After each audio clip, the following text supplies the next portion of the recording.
समजा तुम्ही सार्वजनिक ठिकाणी उभे असता किंवा कुठल्या तरी सार्वजनिक गाडीतून प्रवास करत असता, तेव्हा कुणीतरी तुमच्याकडे येतो, सहज गप्पा मारायला सुरू करतो आणि गप्पा मारता मारता काही गोष्टी सहज बोलून जातो. जसे की तुमच्या घरामागे एक जुनी विहीर आहे का?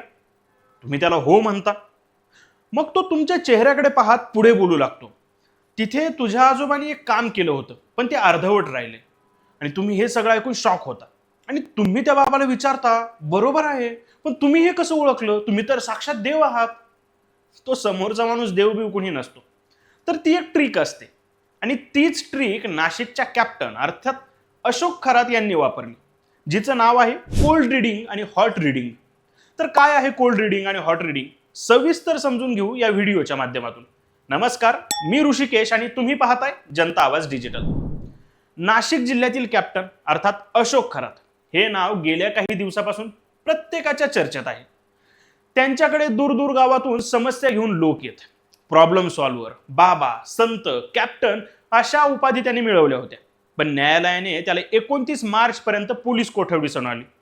या बाबाच्या फसवणुकीचे अनेक पैलू उघडकीस आले आहेत. SIT त्याची कसून चौकशी सुद्धा करत आहे. अलीकडेच SIT आणि फॉरेन्सिक टीमने ओकस येथील खरात यांच्या कार्यालयावर धाड टाकली. पंचाच्या साक्षीने कार्यालय सील करण्यात आले. तिथून एक प्रिंटर आणि काही कागदपत्राचा बंडल जप्त करण्यात आला. ही कागदपत्र म्हणजे त्याच्या फसवणुकीची गुरु किल्ली असल्याचं सांगितलं जातं. पोलिसांच्या तपासात खरात यांची एक अत्यंत धूर्त मोडस ऑपरेंडी समोर आली. ती केवळ फेस रिडिंग किंवा मानसशास्त्र याचा वापर करत नव्हते, तर त्यांच्याकडे दोन अजून भक्कम शस्त्र होते. आणि ती म्हणजे हॉट रिडिंग आणि कोल्ड रिडिंग. आता हॉट रिडिंग म्हणजे काय?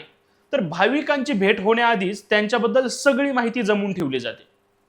खरात यांची एक स्वतंत्र यंत्रणा गावोगावी काम करत होती. एखादा ग्राहक येणार असेल तर त्याच्या गावातील माणूस, त्याचे नातेवाईक, शत्रू, आर्थिक स्थिती, अगदी त्याच्या सोशल मीडियावरची पोस्ट सुद्धा तपासली जात असे.